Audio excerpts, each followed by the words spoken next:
आप सभी को जय मसीह की। तो मेरे प्रियो, आज हम जानेंगे एलीशा और अराम के राजा के विषय में। एलीशा परमेश्वर का अभिषिक्त दास था और परमेश्वर ने उसे एलिय्याह से 2 गुना आशीष दिया था और वो इजराइल में भविष्यवक्ता के रूप में परमेश्वर के कार्य को कर रहा था। परमेश्वर ने एलीशा के द्वारा बहुत आश्चर्य कर्म करवाया था, जिनमें से आज हम एक घटना के ऊपर अध्ययन करने जा रहे हैं। भाई और बहनों, इससे पहले कि हम आगे बढ़ें, मेरे आपसे आग्रह है कि अगर आपने अब तक चैनल को सब्सक्राइब नहीं किया है तो उसे सब्सक्राइब जरूर करें और बेल आइकन को भी दबा दें, जिससे हमारे वीडियो का नोटिफिकेशन आप तक पहुंचती रहे। तो चलिए वीडियो स्टार्ट करते हैं। यह उस समय की बात है मेरे प्रियो, जब अराम का राजा इजराइल से युद्ध कर रहा था। तब एक बार जब वह इजराइल के राजा के विरुद्ध किसी स्थान पर छावनी डाले हुए इजराइल का राजा का इंतजार कर रहा था ताकि उसे पकड़ सके और बंदी बना सके। लेकिन एलीशा ने इजराइल के राजा के पहले ही बता दिया कि उस स्थान से न जाना, क्योंकि अराम का राजा वहां पर छावनी डाले हुए बैठा है। तब इजराइल के राजा ने उस स्थान पर जिसकी चर्चा एलीशा ने उससे की थी, अपने आप को रोक लिया और अपना दूत भेजकर जान लिया कि वहां पर अराम का राजा घात लगाए हुए बैठा है। ऐसा कई बार हुआ है जब एलीशा अराम के राजा का सारी योजनाओं को बता दिया करता था। इससे अराम का राजा परेशान हो गया मेरे प्रियो कि इजराइल के राजा को मेरी सारी योजनाओं का पता कैसे चलती थी। उसे लगा कि उसके राज्य में कोई गद्दार है। तब उसने अपने सारे कर्मचारियों को बुलाकर पूछा कि तुम में से कौन इजराइल के राजा की ओर है।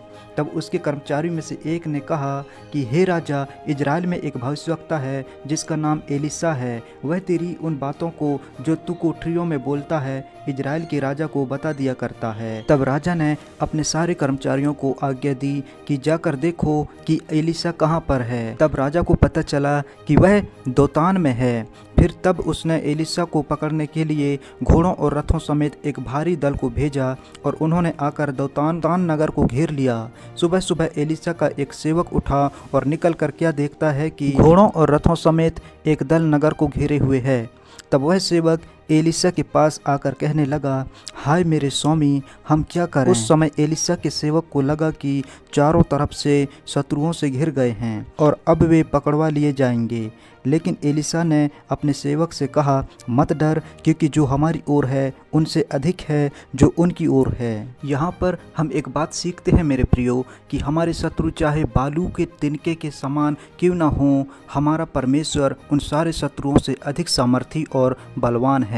हमें अपने विरोधियों को देखकर डरने की आवश्यकता नहीं है मेरे प्रियो, क्योंकि जो हमारी ओर है वह उनसे अधिक है। तब एलीशा ने प्रार्थना किया कि हे यहोवा, उसकी आंखें खोल दे। तब यहोवा ने उसकी आंखें खोल दी और वह क्या देखता है मेरे प्रियो, एलीशा के चारों ओर का पहाड़ अग्निमय रथों और घोड़ों से भरा हुआ है। भाई और बहनों, जब हम अपने जीवन में दुख, बीमारी और कठिनाइयों से घिरे हुए रहते हैं, तब हमें उन्हें देखकर घबराने की आवश्यकता नहीं है, लेकिन हमें परमेश्वर से प्रार्थना करना चाहिए कि वह हमारी आत्मिक आंखें खोल दे, ताकि हम देख सके कि परमेश्वर के दूत हमारे चारों ओर छावनी किए हुए हमको बचाता है। इसके साथ ही हम यह भी देखते हैं मेरे प्रियो कि परमेश्वर यहोवा के लोग हमेशा करुणा से घिरे हुए रहते हैं। भाई और बहनों, जब एलीशा ने उसके सेवक की आंखें खोल दी, तब उसका सारा डर समाप्त हो गया।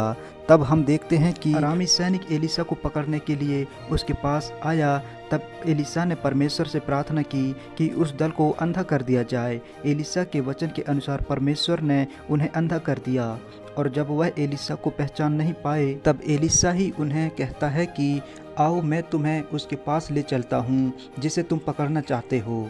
सब एलीशा उन्हें सोम्रोन के मध्य में ले गया और वहाँ जाकर यहोवा से प्रार्थना की कि उनकी आंखें खोल दे। तब यहोवा ने उनकी आंखें खोल दी। जब उन सैनिकों की आंखें खुली तो उन्होंने पाया कि वह सोम्रोन के मध्य में है। तब इजराइल का राजा एलीशा से पूछने लगा, क्या मैं इनको मार लूँ? तब एलीशा ने उत्तर दिया, मत मार। क्या तू उनको मार दिया करता है जिनको तू तलवार और धनुष से बंदी बना लेता है? तू उनको अन्न जल दे ताकि वे खा पी कर तृप्त हो। तब इजराइल का राजा उनके लिए बड़ा भोज करता है। भाई और बहनों, परमेश्वर का वचन हमें सिखाता है कि अगर हमारा बैरी भूखा है तो हमें उसे खाना खिलाना चाहिए और अगर वो प्यासा है तो उसे पानी पिलाएं, क्योंकि ऐसा करने से हम उसके सिर पर अंगारे उंडेलते हैं और यहोवा हमें इसका फल देता है। प्रियो, हमारा प्रभु महान है जिसने हमें यह कहा है कि हम अपने दुश्मनों से प्रेम करें। यह कठिन है लेकिन असंभव नहीं है। यह जरूरी नहीं कि हम अपने दुश्मनों के साथ हमेशा वैसा ही व्यवहार करें जैसा वे हमसे करते हैं, लेकिन प्रभु हमें इसके उलट करने के लिए सिखाता है मेरे प्रियो। जैसे हम यहाँ देखते हैं कि जब इजराइल के राजा ने एलीशा से कहा, क्या मैं इन अराम के सैनिकों को मार लूं? तब एलीशा ने उनसे ऐसा करने से मना कर दिया और उनके लिए बड़ा भोज करने का आदेश दे दिया। हमें भी ऐसा ही करना चाहिए मेरे प्रियो, ताकि हम परमेश्वर के संतान होने का गुण प्रकट कर सकें। आशा करता हूँ कि यह कहानी आपको पसंद आया होगा। ऐसा ही और भी बाइबल की कहानी के लिए हमारे चैनल को सब्सक्राइब करें और वीडियो को लाइक करें और शेयर करें। अगली वीडियो के लिए एक नई कहानी के साथ फिर मिलेंगे। तब तक के लिए आप सभी को जय मसीह की।